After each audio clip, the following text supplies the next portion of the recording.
teori atau intuisionisme etis.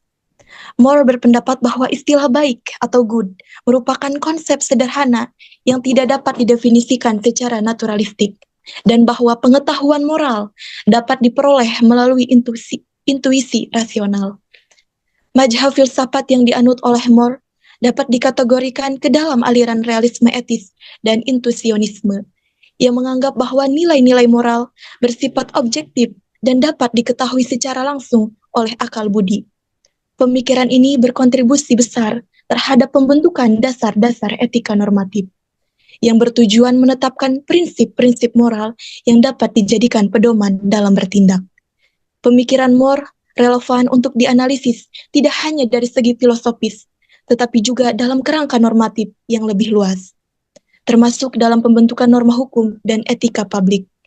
Di Indonesia, misalnya, etika normatif tercermin dalam nilai-nilai dasar Pancasila dan perundang-undangan seperti Undang-Undang Nomor 12 Tahun 2011 tentang pembentukan peraturan perundang-undangan yang menekankan pentingnya nilai moral, keadilan, dan kemanusiaan dalam perumusan norma hukum.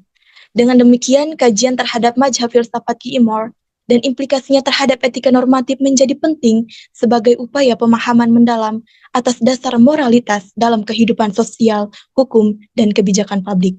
Untuk selanjutnya yaitu mengenai rumusan masalah. Di sini saya mengambil 3 poin yang akan dibahas.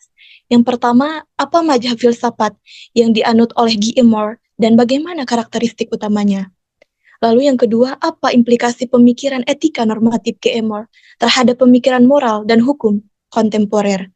Serta yang ketiga, bagaimana relevansi pemikiran Guy Moore dalam konteks nilai-nilai normatif di Indonesia, khususnya dalam kaitannya dengan Pancasila dan norma hukum nasional. Tujuan makalah ini yaitu yang pertama untuk mengetahui apa mazhab filsafat yang dianut oleh Guy Moore dan bagaimana karakteristik utamanya. Lalu tujuan makalah yang kedua yaitu untuk mengetahui apa implikasi pemikiran etika normatif Guy Moore terhadap pemikiran moral dan hukum kontemporer.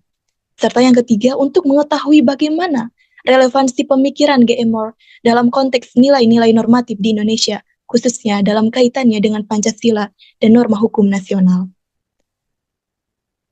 Mengenai manfaat penulisan makalah, yang pertama, manfaat pertama yaitu ada manfaat teoritis, memberikan kontribusi terhadap pengembangan kajian filsafat moral, khususnya dalam memahami aliran intuisionisme etis dan realisme moral yang dianut oleh Guy Moore.